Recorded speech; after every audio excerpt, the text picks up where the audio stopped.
We're starting it. This is it. And as soon as this launches, there we go. All right, here we go. It starts in 3, 2, 1. I have CurrentGeek. Aha.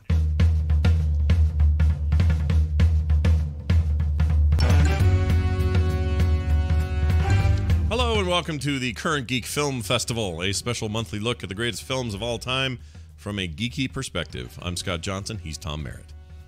Well, hello, Scott. Hi, Tom. This week we're talking about the movie It Happened One Night, see? Why, that's an incredible romantic comedy that I saw in my local theater just the other day.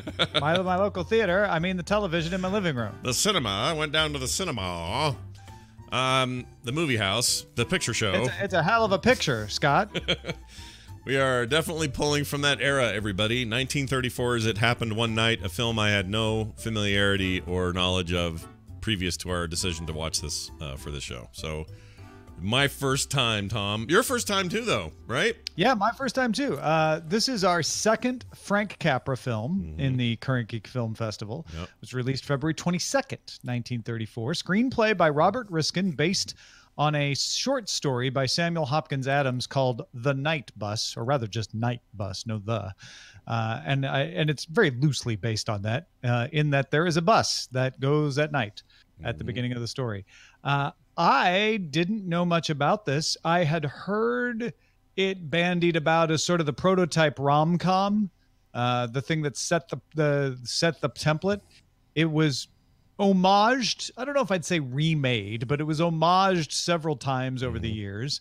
But people often credit Frank Capra, Claudette Colbert, Clark Gable with sort of the modern romantic comedy. Not that there weren't romantic comedies before 1934, but that formula of the two strangers, one who's already committed to someone who maybe she doesn't really love, and then they fall for each other, but they can't, and they're separated, and at the end they come back together. That all happens in It Happened One Night. I will not claim to be a guy who has seen every iteration of a romantic comedy. I can say... I don't think anybody can claim that. No, there are a few people who I might look at and think maybe they have, but they're pretty close. Yeah. But for the most part, it's a pretty rare thing.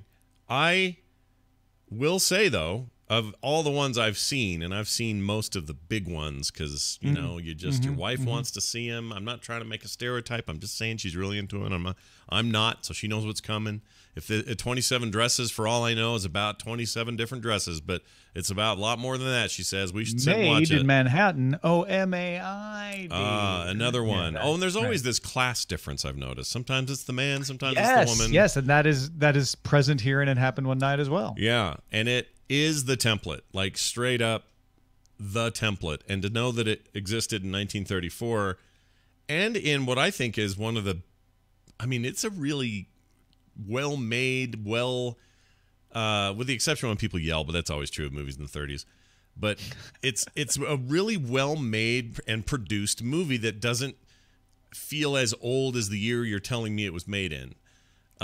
Yeah, I noticed that too. I mean, it is odd sometimes that there's no television, right? Like that hadn't been invented yet. So everything's happening on the radio and newspapers. But even as old as it is, nothing feels like so outdated that you can't wrap your head around it, right? It doesn't feel like you couldn't adapt this very easily into the modern day. Right, not at all. But it does. The themes are universal, which is, I guess, the thing with Frank Capra. Somehow it works. Somehow it is the template, and now I'm going to think of it every time I see Hitch or freaking. It doesn't matter. They all have bits of it. All of them have lifted parts of it and used it. And so I don't know that I would say, I mean, I guess you could say, well, then Capra and company are geniuses because they invented a brand new subgenre for film and it persists to this day and endures. Sure, maybe. Or it seems like most of these themes were inevitable and it was just a matter of somebody putting it into an hour and a half in its completion and getting all the parts right. Maybe that's all they did. I don't know, but I think I have a theory. Based on some of the facts we'll talk about that we've collected here to tell you about today. Yeah. I have a theory that the tension between the studio, Capra, and the actors caused a a balance they couldn't have planned for between Capra's optimistic and sometimes cheesy point of view and a more realistic point of view, while still going towards a typical Capra happy ending. Yes. Or as I call it, a Capri ending. A Capri ending. Because neither Clark Gable nor Claudette Colbert were the first choice to play these roles. Colbert had sworn she would never work with Frank Capra again after having a horrible experience on For the Love of Mike back in 1927. And Gable, by all accounts, didn't really want to be there. He was lent to Columbia Pictures. This is back in the old studio system when the actors were tied to the studios. He was lent to Columbia Pictures. Some people say as a punishment for being too picky about roles, though that's been disputed. Capra did say that Gable was reluctant, though. And Gable and Colbert both, by all accounts, were dissatisfied with the quality of the script. And Capra took that into account and let Robert Riskin sort of rewrite it with their input involved. I mean, they had to all be pleased at the end because they won all 5 major Academy Awards that year, which is a relatively new thing, an institution at that point. But still, like... Well, and it's the first one to do it. We've talked about One Flew Over the Cuckoo's Nest as being the other one when we watch that. We will eventually watch the other one, I think, Silence of the Lambs, was the most recent one to get all 5. All 5, because screenwriting is split between adaptation and original, and in this case, it's an adaptation. You never see anybody get original and adaptation because you can't. It's the script is either adapted or it's not. Right. So. You have it's a pretty binary choice when those happen. But yeah, like I always like to hear that there was some troubled production in a movie that I end up seeing and really liking, because it usually means either there was a greater vision happening and those involved in the day-to-day work of it couldn't see it until the full package was complete. A good example of that recently would be Mad Max Fury Road. And I know I bring it up a lot, but I just want to say this one thing about it. Never heard of it. I should watch it one of these days. I was reminded the other day that they, on set anyway, were having all kinds of fights and stuff between cast and some crew and all kinds of rumblies, and all people involved have since apologized, and we're so honored to be in such a cool production, and as they should be. But this is another case of that where, people were reluctant, or they didn't like the story, or she was wary of the director because For the Love of Mike sucked, or whatever. But in the end, here's the other thing I came away with. I've never seen a Clark Gable movie. First time. Okay. Oh, you've never seen Gone with the Wind? Nope, never. Oh, wow. Okay. That'll come up, I'm sure, on this list. It has to be on there. Yeah, it's down there a ways, but yeah, it will. Frankly, My Dear, I Don't Give a Damn. Like, that's all I know that from is the fun people have with it, and that's it. And so I've really had no experience with him. My experience with him from afar has always been, dude, that mustache sucks. Why do you have that mustache? That's a terrible mustache. I always thought he was a lot older than he was. I mean, the guy died at 59. He wasn't that old. But he always looked in his 50s, even when he was in his late 20s. A little bit like Bogart, who also died young. Yeah, right? Like, just kind of always looked the same age, no matter when you saw him. If that's like cigars or drinking or what does that to you, but genetics, I don't know. But he is really good in this. Like, legitimately, I came away going, oh, I get it. I get why that guy was a star. And not only that, I mean, because I haven't seen him in other stuff, I don't know what to compare it to, but there was a real just sort of natural and loose quality to his acting in this that didn't feel like the stiff, sort of stagey thing that I associate with most 30s and 40s productions. And that blew me away. Which is still closer to films just being adapted stage plays, right? Yeah, so exactly. That inertia is kind of still present in a lot of performances. And you see that in some of these performances in the character actors, right? And I think that sets off Gable's talent in comparison. Yeah, I completely agree. And I don't know why I didn't expect it, but that came as a nice surprise. And I could see why he was such a leading man and so in demand for so many years. I totally get it now. She was also great. What was weird is that back then movies would deal with people's lives when they were in like, they were like mature, fully formed adults by 21, So she's playing 21, just over 21. Yeah, there's children and there's adults. Yeah, that's it. There's no and old people, right? Because the father's kind of in the old person category. Yes, exactly. And there's nothing else from them. And I don't know if society was more like that, or if you look back at like old Civil War photos and you're like, this general, a storied, seasoned general who saw so many fights and battles in this. And I'm like, well, how old was he? Well, he was 22 when this shot was taken, and 25 he was dead. Like you're like, what the heck? So she was like that a little bit in this movie for me. This very mature. I don't know what the good description for her, but she's all these things, opulent, and she's comes from this rich family and all this, and she's 21, and I'm like, oh, freaking 21! You're old enough to go to Vegas and drink, I guess. Like it doesn't jive with me. My daughter's 21, for example. I can't think of her and this lady in the same context, not just because it's old and in black and white, but because it's just a different norm, and we've changed, and plus people get older now, and whatever. But I do think there's something about Claudette Colbert's character that informs Ellie really well, because she is playing someone who is rich and somewhat inexperienced in the ways of the rabble, right? But willing to do what she needs to do to get what she wants. And we think at the beginning of this that what she wants is to go marry King. And so she needs to get across the country, and she'll, by golly, as rich as she is, she'll get on the night bus to do it and risk everything. And she talks about how fun it was to get away from her bodyguards when she was young.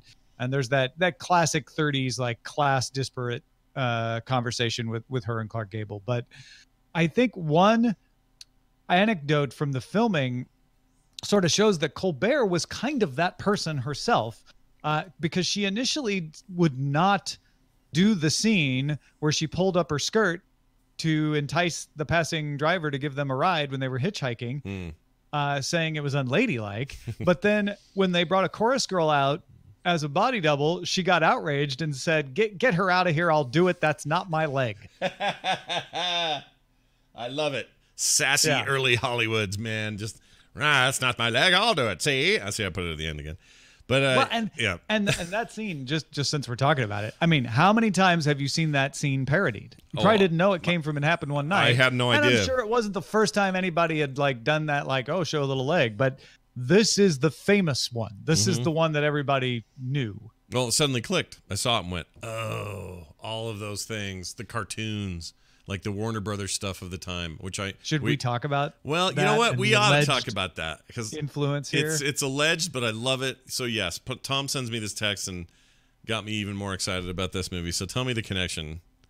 So allegedly, Mr. Avery, you may know him as Tex. Tex Avery, one of the great animators of all time. Tex Avery. Yeah, was a huge fan of this movie, and people think that Bugs Bunny is based on Clark Gable's character in this movie, Peter, particularly when right before she shows the leg, he's eating carrots quickly and talking at a rapid pace. Although some people point out that Shapley, the guy on the bus who's trying to hit up Ellie, and then Peter comes over and say, "Hey, that's my wife. Scram, buddy." He calls Peter Doc. And so it may not be based particularly on the character of Peter, but a lot of people think that Bugs Bunny was pulled from this movie. And that showing the leg to stop the car is definitely a Looney Tunes move. Oh, it happened all the time in Looney Tunes, and multiple times. So you got carrot eating, you got fast talking, you got somebody calling somebody Doc, and you got, showing a little leg to stop a car. I mean, it's quite a coincidence. Yeah. It's not true. And Tex Avery in particular would employ that technique a ton, like in his droopy cartoons, in all sorts of stuff. So I'm going to go ahead and believe it's all true, even if it's only alleged to this point and not 100% proven out, because that's one of those, even if it's urban legend, one I'd like to embrace. So that's awesome. And also I can just totally see it. And why not? Like most of those shorts, the Warner Brothers. Fritz Frayling. I said it was Tex Avery. It was Fritz Frayling. Oh, Fritz Frayling. He did more Looney Tunes stuff, so that would make sense. He inspired parts of, he says, or apparently It Happened One Night inspired parts of Bugs Bunny for Fritz Frayling. I apologize for saying it was Tex Avery. to Tex Avery and his estate. That's fine. I have a really good book about Tex Avery that everybody should read. It's fantastic. Fritz Frayling. Nothing wrong with Fritz Frayling, who did all those things that I just said. He's also great. Him and mine just went blank, but basically the greatest Warner Brothers short animator of all time, whose name eludes me, also used this technique. So here's what I think. Early Hollywood influenced early Hollywood animators. And they were always having walk-ons by people like Clark Gable. In fact, that's maybe the first ever Clark Gable-ish thing I ever saw, was probably a Looney Tune where he wandered in on scene, one of those ones where they just kind of have a cavalcade of stars and Jimmy Cagney and freaking... well, and Looney Tunes were developed to play before movies. Mm-hmm. So you'd want to parody the movies that people had seen and get them to laugh because they'd been to the movies previously, you would expect, and would have seen those things and get the jokes. Yeah, I totally think that all holds up. I do think, though, I mean, as much as it's a famous moment, nobody does those anymore where they stick their leg out in the freeway or whatever. I mean, I guess you could have I mean, arguably nobody ever did. It's just in a movie, right? Right. But I mean, even in movies, you might have somebody step out of a car who's just gorgeous and various states of not necessarily 100% clothed or whatever, and that stops traffic. But it does feel like a trope you're less likely to see today. Well, there is that one famous scene. What's her name? Furiosa steps out and stops all of the Mad Max trucks. Am I remembering that wrong? I think you are. I think she used a truck. Maybe I'm remembering that she used an actual truck to stop a bunch of trucks, and that's what it wasn't a leg. It was an actual truck. Yeah. Never mind. I mean, I don't know how many times it's been now, but I literally watched that movie again this week because I'm weird. Because I'm weird. I know. I get it. I'm weird. You love it. You love it. I did. Do? I ended up watching right after I watched Road Warrior from 1981, which is also George Miller. It's also Mad Max, but that's old stuff's not even on the same plane as this new thing. It's not even close. Anyway, sorry. Detour. That movie's great. You should go watch it. And you should watch this movie, which, by the way, I had to rent on Amazon Prime. So it's not as readily available as I wish it was. Sometimes our movies, we get lucky and they're streaming on some service that's popular. Is that how you got it? How'd you I actually bought it. I just bought it from on my Apple TV because I think it was only $9.99, and I was like, this is one of the greatest movies of all time. It's got Clark Gable in it. Why not? Yep. I'm going to splurge and just buy it and have it. And I'm glad I did, because I think I might throw this on one day when I'm sick or something and just need to have something pleasant, because the patter is just soothing to me.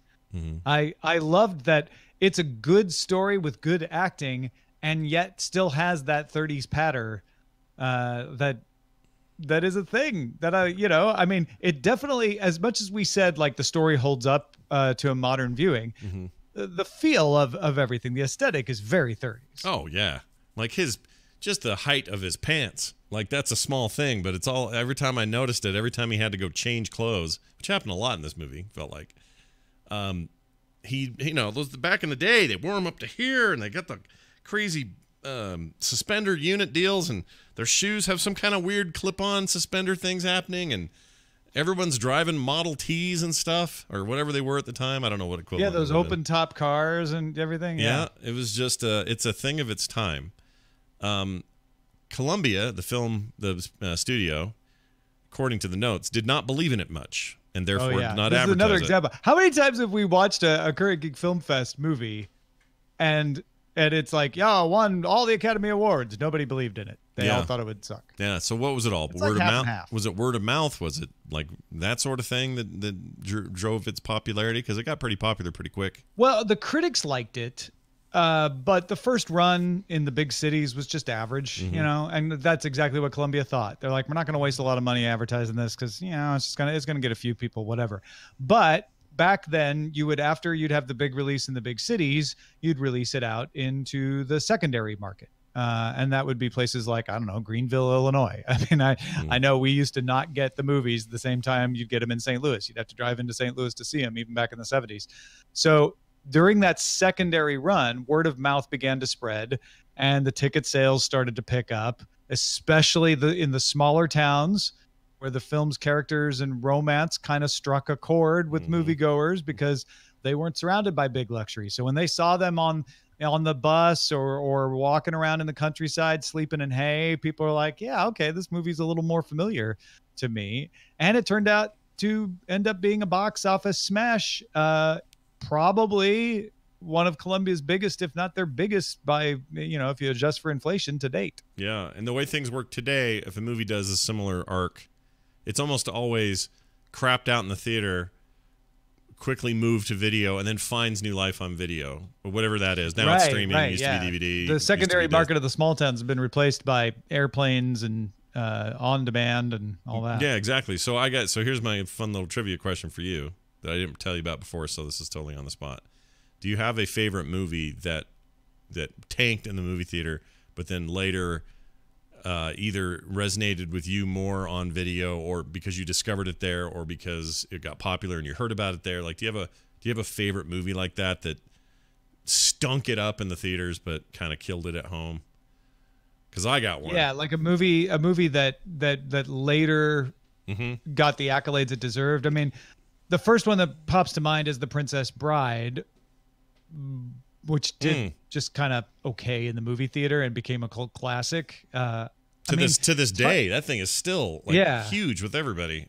That thing is much bigger now than it was back then. Yeah, I'm trying to, and that is one of my favorite movies. Yeah, but really I'm trying to think back through my favorite movies, and I can't think of a ton of examples where they weren't just old movies that I never would have seen. Like Road to Bali with Bob Hope and Bing Crosby is one of my favorite movies. It's a silly movie. I rarely ever share it with anyone because I like it almost entirely for nostalgia reasons of watching it with my family growing up. It doesn't hold up very well. But also that was not a movie I saw, and I can't say that it was a flop. Sure. In the theaters. So, for me, a more modern example would be 1999's The Iron Giant. That thing came out in theaters, published, or the studio at the time was Warner Brothers. This was Brad Bird's first theatrical film direction since he was doing all kinds of shorts and little stuff. And this is way before Pixar, of course. So that thing comes out in 99 and flopped in theaters. It just didn't go anywhere. I don't know if it was bad advertising. I don't know what happened. But that is one of the greatest animated films ever made. And most people didn't know it till, 3 years later when they caught it on VHS tape at their friend's house or something. Yeah. Or maybe DVD a little bit later. But it was such a freaking awesome movie. Like, it's the best movie of that year. The chat room says Shawshank Redemption. I think Shawshank did fine in theaters for what it was. Yeah, I don't remember it being considered a flop. No. I mean, and there's two kinds of flops, right? There's the box office flop and there's the critical flop. Right. And then there's the critical mistakes. Like that year, Forrest Gump got Best Picture, and it's very arguable that should have gone to Shawshank Redemption. In fact, all these years later, everyone still says although that's not a critical mistake, that's an Academy mistake. Exactly. Two different things. Exactly. The Academy is made up of people in the industry, not critics. Yeah. And yeah, like Iron Giant, they said it's better than Superman and Man of Steel, without a question. Iron Giant knows more about what Superman is supposed to be than all those Superman movies recently put together. And it's a fantastic freaking movie, but it reminds me that things aren't always going to just, if they don't explode in theaters, it doesn't necessarily mean anything. It could mean something. It could mean it was garbage, but a lot of times it ends up being, oh my gosh, that's a film I could watch anytime. I would put it up in my top 10 of all time movies, and if I based it just on how it did in the box office, it'd be on the bottom 100 or lower. Like it just didn't do very well. But there was that little sci-fi film from the 70s called The Star War. Oh, The Star War. Yeah, I heard of it. That was kind of a flop. No, I'm trying to think. Like, you know what? Actually, I will say the one that I don't know that it was a flop, but it's not considered to be a huge box office success, and you don't see it making the rounds anymore. Is The Black Hole? Oh, I love The Black Hole. Are we going to watch The Black Hole? When we were talking about the picture of the black hole, the first picture ever of a black hole. Yeah. I loved that movie. I don't know if I'd love it now. I haven't rewatched it in a long time, but I almost don't want to because I just have such pleasant memories of. I watch it over and over and over again. Mm-hmm. I remember it being very controversial. It was on HBO, and then it was on. Then it was available for rental, and then I think we bought it. I think my parents had it on VHS, and We watched it a lot. Yeah, we did too. We had it on VHS as well. I remember it being controversial, and there was a time there where my parents wouldn't let me watch it because there was some scene in it where I don't remember his name, but the evil robot Maximilian was like grinding somebody up with his blades. I used to frighten my brother. Oh, right. You talked about this on DTNS. Yeah, I've talked about that on Good Day After Show Internet or something. So yeah, Black Hole, man. That's maybe an example of it. But the point is, like, you know, a movie like this, it always just seems like it's not. It's true of other movies we've watched for this series. I want to say that the Rosebud movie. I can't think of it. The Rosebud. I love that Citizen you call Kane. Citizen Kane the Rosebud movie. Sorry, the Citizen Kane was also riddled with problems. Movie. You know what I'm talking about. They had all kinds of issues. Let me just spoil the ending. Actually, it's the very first thing you see, so it's not really spoiling unless you say what Rosebud is. So yeah, it's fine. That's a good point. I don't know. I feel like I can get away with it because it's so old, but you know, it's like saying, what's that Bruce Willis movie where maybe he's dead the whole time? You know, it's a bad way to introduce a film. But yeah, what's that one that's made of people? Exactly. So, Soylent Green. We should watch. Anyway, we shouldn't watch that because it's not one of the greatest films ever made. But you're making me want to watch these bad movies. Don't think it does. I don't think it's one of the great. I don't. No way. Soylent Green is on that list. It can't be. I mean, I want it to be, but it won't be. So it'll have to live in Film Sack Town. But anyway, this is a number of movies that we've watched for this series have troubled productions. The leadership at the studios who aren't confident about it or demand reshoots or don't like how it's written or, the cast is frustrated while they're making it. I think that's why we get a lot of the stereotypes is because we hear about these stories about famous movies like this, right? So this feels like the template not only for a romantic comedy, but a template for the story of the diva actors who put their foot down and get upset, right? That's what the backstory sounds like. Yeah. And that's it's probably every production is full of issues because that's the whole point of it being a production. It's hundreds of people, thousands of man hours. Everything can go wrong. But I think most of the stuff we watch, or the backstory doesn't include some horrible fight. Yeah, amongst the cast members. Yeah, that's true. Although the older movies do tend to. I've started to notice that. The older a movie is, the more likely the actors are upset. And I wonder if that relates to the studio system, where they just didn't feel like they had any control over what they did. And so they had to act out in some other way to exercise that control because they're being forced to be on these movies because the studio owns them, basically. As a business structure, do you think the studio system had merit? Like, not to invoke your last name for no reason, but do you think it has any kind of? Do you think there was any? I think it had Johnson.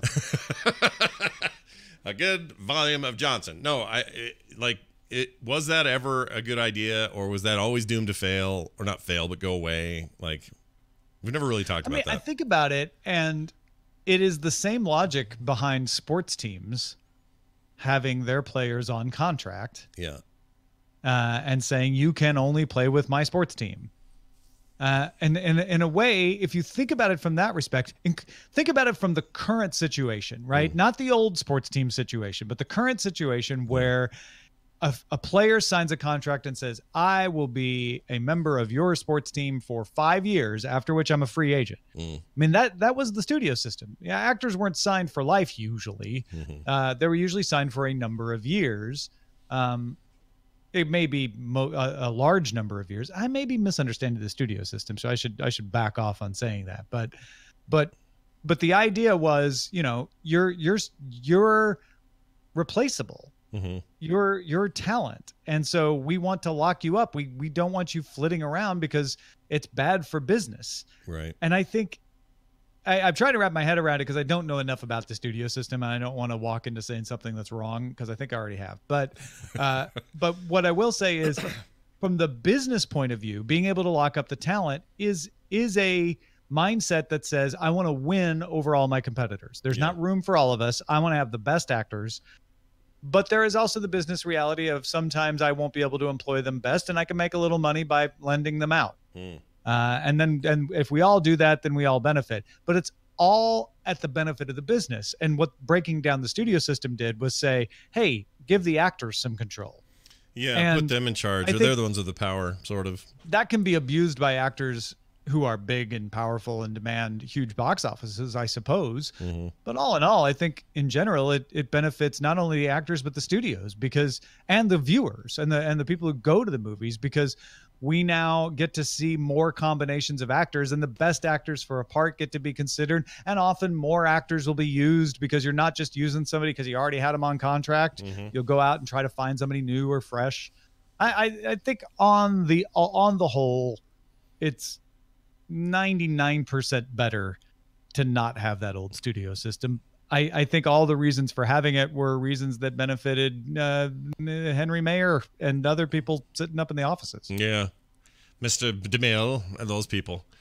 Yeah, I think I agree with you. And it reminds me of current day issues with different kinds of exclusives now. Like then it was people were exclusive to you. These days it's content is exclusive to you. And that sometimes wins format wars, platform wars, that sort of thing, in video games and streaming services. Yeah, there's a weird way to think about it. Like, okay, if a particular developer is a superstar developer and he's an employee of Electronic Arts, and Electronic Arts is saying, okay, you're with us and you're contracted with us, and if you leave us, you can't go work for a competitor for a certain amount of years. I mean, that's kind of the same thing. That's what they do. Yeah. I mean, they kind of do. And then the content itself is, right now we're watching this. Who knows if it's more of a tempest in a teapot than the gamers are making it. But this Epic Store versus Steam thing is very much feels like the studio system where the games themselves are the actors. Are the actors, yeah. But in some cases, the actors are the ones that are throwing the power around. But the games aren't exclusive to the studio. They're in that analogy. They're timed exclusive, yes. They're timed exclusive, Yeah. but also like and the weird thing is you can't really make them actors because they can't appear in another movie. They are that game. Oh, good point. Yeah.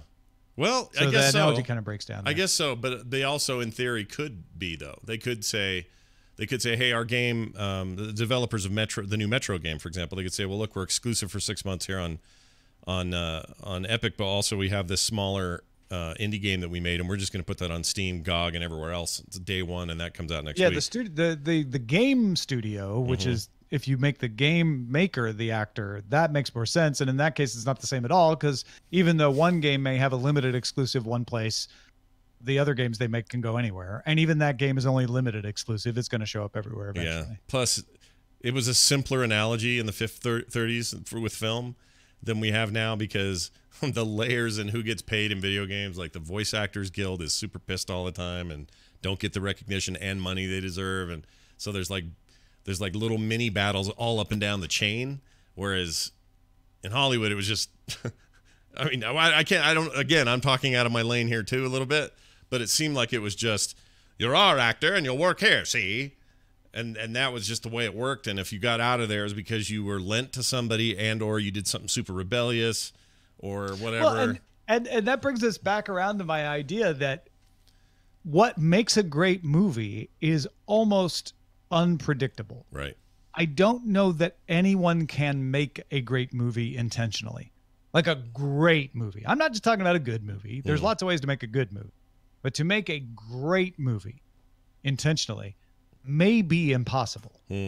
Because Frank Capra, as great as he is, not every movie he made was great. And it's a weird amount of circumstances that cause It Happened One Night to be as good as it is. He doesn't want Gable and Colbert to start with, right? But he ends up with them. Gable and Colbert didn't really want to do the movie, but through a series of unfortunate events, they end up there. And then they, through their dissatisfaction, decide to get Riskin to rewrite the script. So at any point, if somebody gets what they want, we don't get It Happened One Night, or if we do, it's not as good as it was. But the magic sort of happens, and there are probably hundreds of examples where these same sorts of scenarios played out and the movie wasn't good. But something this particular time worked and made it great. Now, you also have to have talent. You have to have Gable be a good actor. You have to have Colbert be a great actor. You have to have Capra be a great director. Like, there's a certain floor. You can't just take Tommy Wiseau and two folks off the street and expect it to happen one night. But Even with Tommy Wiseau, you Yeah, even then you create a cult classic legend forever. And talk about a flop that ended up doing well later. Because nobody says that movie's good, but everybody agrees that it's horrible and worth your time. Like you're right. You're absolutely right. There's a chaos going on. I guess what I'm trying to say is there are things you can do to set up success, right? That if you don't do, you won't get success, right? If you have bad actors or the director's just not very good or whatever, there's a certain limit. But once you've hit that limit, then it's kind of up to chance. Yeah, I agree. Sometimes you're a control freak, like you could be Shining guy. Who made The Shining in 2001: Space Odyssey? What's wrong with me?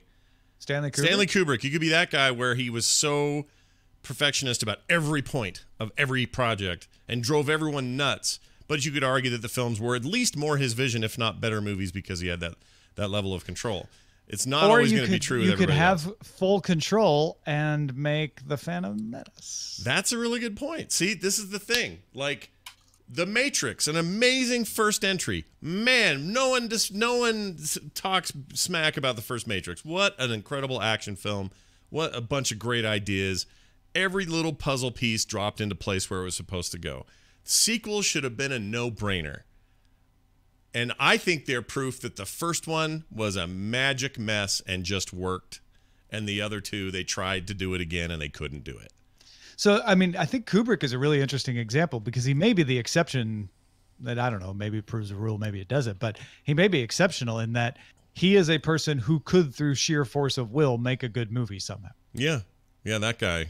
And I think that's pretty rare. I think Hitchcock is another one of those. Mm-hmm. That's why we can remember them and we can list them on like 5 fingers. They're like even... And other actors like Coppola or other directors like Coppola and Cameron can make great movies, but it's much harder for them to replicate that success. I agree.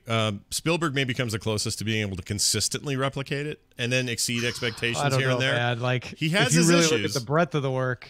Oh, there's unevenness there. I agree, and there's definitely, I mean, there's some big old weak spots. In particular, like why is Raiders of the Lost Ark so freaking good, and why is Crystal Skull so wrong? Like, that's to me is a fascinating question because you have all the same extremely talented people involved, and yet they just couldn't pull that off. I don't know why that's so interesting to me, but in Spielberg's case, at least he's got a breadth of work that you can point to enough positives to say. I feel like Capra and Spielberg are very comparable. Yeah, they're a lot alike. Yeah, they have a lot of hits. There's a lot of Frank Capra that you can look at and go, oh yeah, great, that one's great, that one's great, that one's great. They're also tonally very similar. I think their movies are a lot. They're also For the Love of Mikes. Yeah, they are. The Capra really was. I mean, Spielberg is the Capra of his day. I should say. And Sidian reminds us in the chat that Denis Villeneuve has yet to make a bad movie, and I would agree. Let us all go home today and pray to whatever God you have. That Dune continues to be well taken care of in his hands. Can he break the Dune curse? David Lynch couldn't because I responded to Rob Hugo, who wrote David Lynch, and I'm like, Dune, right? Mm-hmm. David Lynch has made amazing movies almost every time out. They may not be to your taste, right? But they are incredible, except for Dune. Yeah. Dune's... And I don't even hate Dune. I'm not a Dune hater, but David Lynch doesn't like Dune. No. So, I mean, he took his name off of it. I think that says it wasn't a complete success for him. Yeah. And so, please, Denis Villeneuve.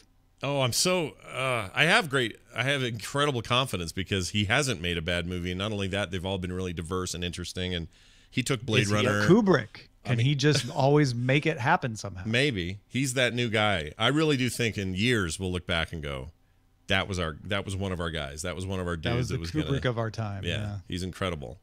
And let's just seriously do all you can to put as many positive vibes out into the world that Dune is good. Okay, everybody? Because we know it's all chaos. And was Kubrick the Cecil B. DeMille of his time? Maybe. That's one way of putting it. So the movie It Happened One Night, and I recommend it. It was a fun... It's a lie. The title is a lie. Oh, it's a total lie. It happens over like a series of... It happens over like 6 or 7 nights. Yeah, it's a week and a half or something. But I don't know why it's called. You know what? I honestly thought the title was a horror movie for years and years and years. I didn't know it was a. It kind of has that ring to it, Yeah, right? it happened. It one happened night. one night. Oh. And it sounded like that's what this was until you told me. I went, oh, it's the opposite, total polar opposite of that. And I liked it. I liked it a lot. In fact, I'm going to be controversial and just say, I think it's my favorite romantic comedy. There. Yeah, you know what? I think you'll be real safe with that. If you've got your answer, this is a gift that we have given ourselves now. And anybody who hasn't watched this, go out and watch it because it happened one night. You can watch, and if somebody says, "Do you like romantic comedy?" say, "I like It Happened One Night." Yeah, you can say the original, the template, the one that the rest of them copy and to various like, oh levels. yeah, I like that. And there's so many more things I don't want to even say. I just want to soak in this movie. Mm-hmm. Just the little motor court that they pull in, which is at the beginning of motels. Mm-hmm. Like this is the transition. I guess that's one of the things that makes this so timeless because there are so many things that are brand new in this movie that strike us as old fashioned. Mm-hmm. But the idea of having a motor court that you could pull in and there's no horses, it's just a car is relatively new in 1933. Oh yeah. No, the idea of taking a bus anywhere instead of a train is modern. Yeah. It's a new thing. And everyone's wearing suits and dresses, and it's just a time and it's time, man. I love how that. they get everything done too kind of struck me like there's no smartphones here, right? You got to stop and send a telegraph, send a wire, make a phone call. You got to hope that the person you're calling's at the other end, but you still can do things long distance. Yeah, it's just really expensive. Even with just telegraphs and phones. Yeah. But also it was a reminder that all those conveniences that we have now, like I watch a movie like that and it's kind of painful a little bit where I'll be like, oh, if you just had a cell phone, this is all fixed. If you had an Uber, you'd be done. You'd be out of here. And then the other part of me says, these people were resilient, man. Like just everyday stuff like that. If you got stuck out in the middle of nowhere and your crappy Ford gave out and your tire went flat, those little skinny tires, like you had to be a tough bugger and you were out there peeing in your tank or into your radiator and blowing the sweat off your face with your hat. And you still had your suspenders and your fancy pants on. And I don't know, there's something about that. There's something rugged about that era, about that time. I don't know what it is, but I always, and you and I are, we've said many times how much we just love the sound of that era. I love the radio of that era. I love the radio dramas of that era. I like the That's overacting. another one when they're all singing on the bus.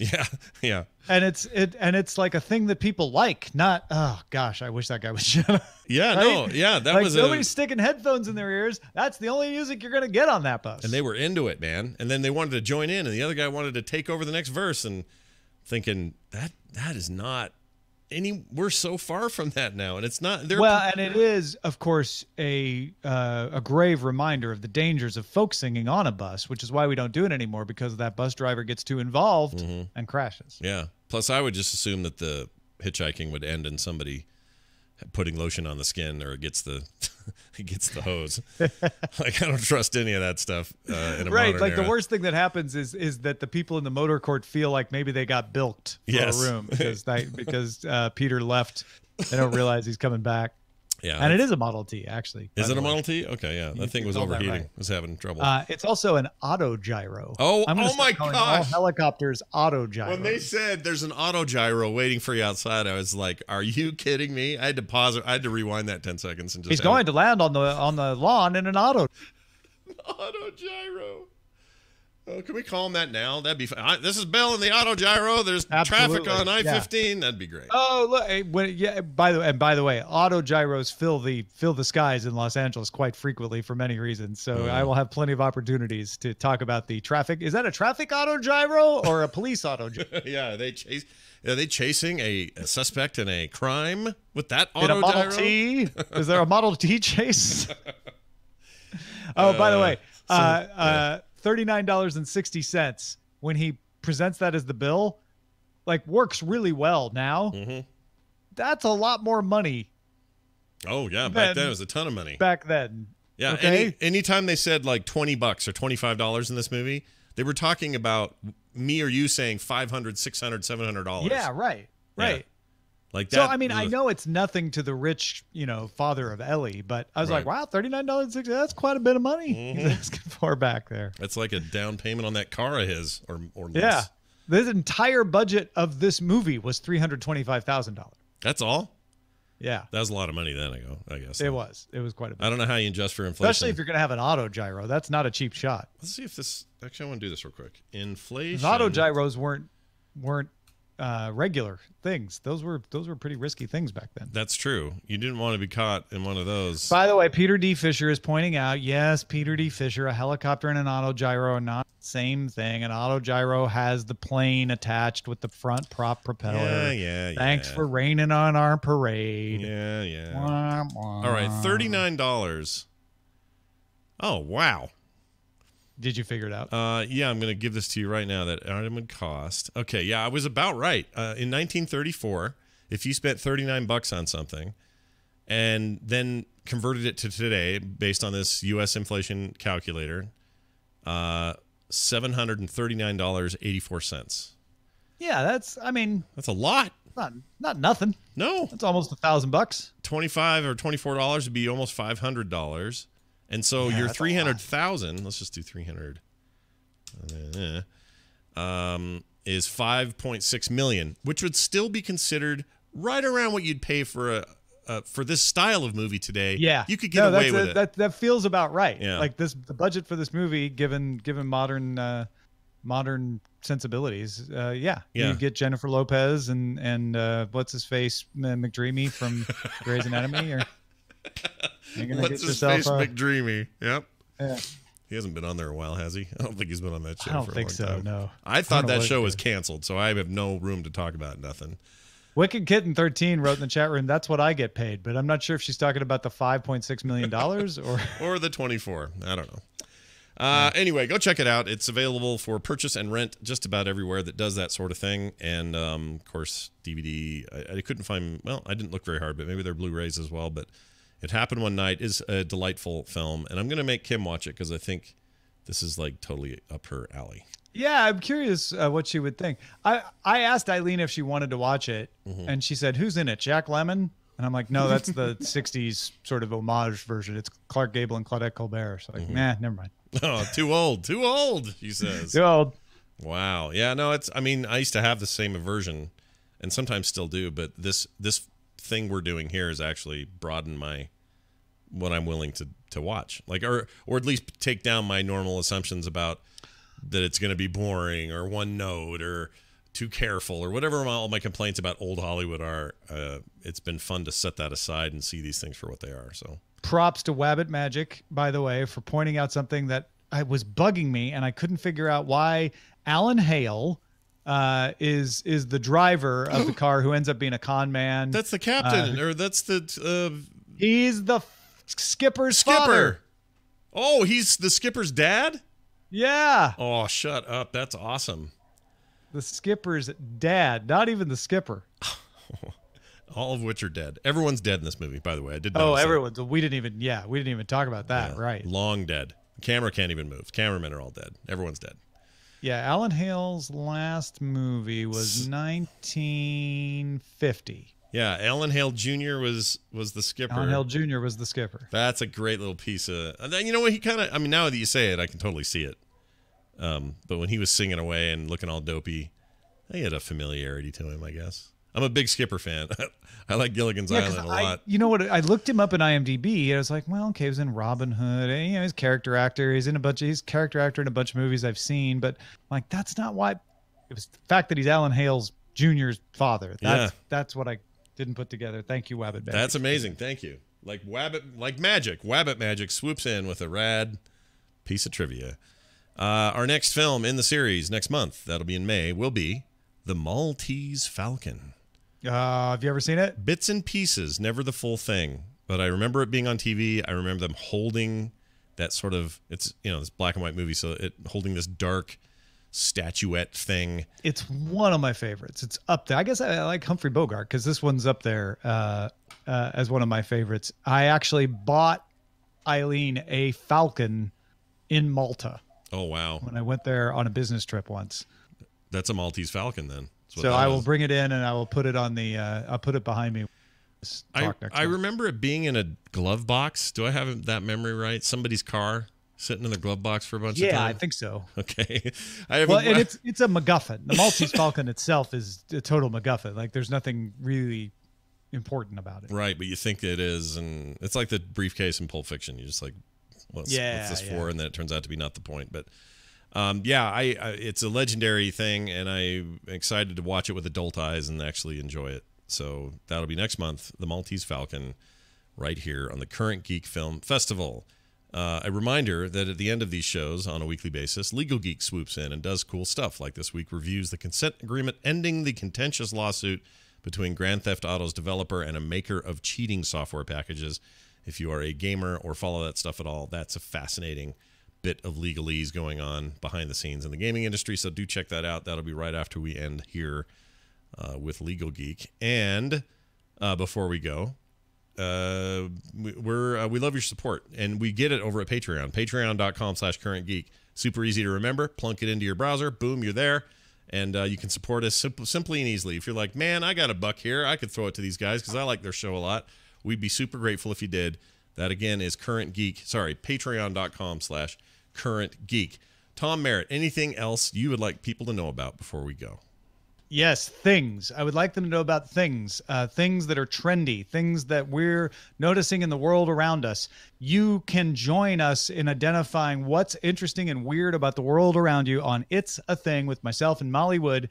Go subscribe right now at itsathing.me. Nice. I also started a new series of interviews with Chris Metzen.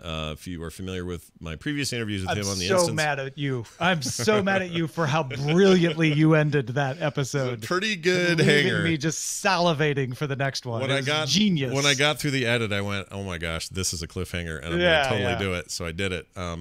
Part 2 coming out real quick though, so watch for that. But that's happening over at theinstance.net or on the core feed or on the mega feed. So there's 3 places really to get it in audio form over at frogpants.com. Do check it out if you're interested in a deep dive into the one of the brains who brought us some of the most amazing game experiences of this generation and what he's doing now in his peaceful retirement. Other than that, CurrentGeek.com is our website. Go over there, check it out. Plenty of stuff to check out, subscribe to, download, help us out on Patreon, all that stuff. You can leave us an email at currentgeek@gmail.com as well. That's going to do it for us, for me, for Tom, and for all of you. We'll see you next time.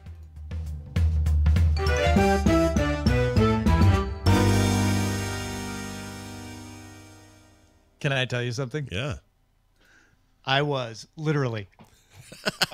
right here changing this